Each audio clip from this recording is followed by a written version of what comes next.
Queridos, vamos abrir a Escritura no Evangelho de Mateus, capítulo 4. E eu quero ler com vocês aqui, a partir do versículo 8, do 8 ao 11. Mateus, capítulo 4, versículos 8 a 11. Diz assim, queridos, o texto: Levou-o ainda o diabo a um monte muito alto, mostrou-lhe todos os reinos do mundo e a glória deles. E lhe disse: tudo isto te darei, se prostrado me adorares. Então Jesus lhe ordenou: retira-te, Satanás, porque está escrito: ao Senhor teu Deus adorarás, e só a ele darás culto. Com isto o deixou o diabo, e eis que vieram anjos e o serviram. Amém? Queridos, nós estamos dentro de uma série grande, muito grande, intitulada O Cristo Caminho.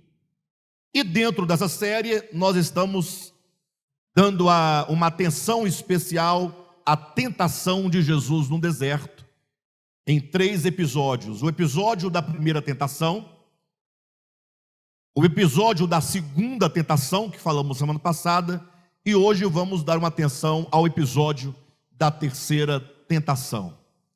Bem, a importância de se compreender esta porção da Escritura é compreender que o Cristo de Deus se fez carne, se fez homem, e foi na condição de homem que ele foi tentado. A Bíblia diz que ele foi tentado em todas as coisas à nossa semelhança, mas sem pecado. E por que olhar para a humanidade de Jesus e para suas tentações, conforme registradas nos evangelhos? Ora, é porque Cristo foi tentado exatamente naquilo em que todos os homens são tentados. Ou seja, essas 3 tentações de Cristo aqui mencionadas constituem 3 pontos fundamentais da existência de todos os homens, em todos os tempos e em todos os lugares.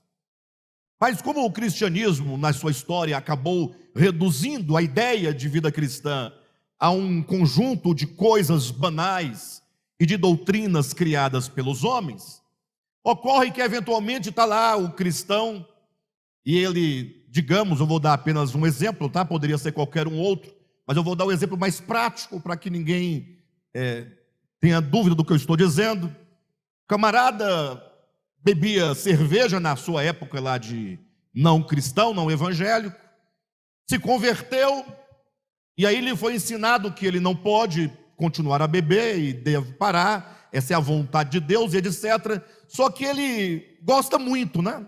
E ele para porque existe uma doutrina, ele quer fazer a vontade de Deus, tal. Então, dentro daquele padrão que lhe é estabelecido, ele se torna um abstêmio da cerveja, mais precisamente da Heineken, né? Da Heineken, mais precisamente. De modo, então, que num dado momento ele está um calor muito grande, em Brasília, um calor enorme, aí ele passa a ver uma pessoa abrindo na hora a Heineken, aí ele chega, estremece a espinha assim, chega, arrepia, e ele tem vontade de tomar um copinho só para matar a sede, dar aquela coisa, né? Aí ele fala naquele momento: eu estou sendo tentado. Estou sendo tentado. E ele, como um bom cristão, ele, como alguém que quer fazer a vontade de Deus a todo custo, ele consegue não beber aquela tulipa gelada. E aí ele fecha o olho, vai adiante, fica buscando outros pensamentos, até que aquela tentação passa. Ele saiu da zona de perigo, aí ele fala: eu estou vencendo as tentações.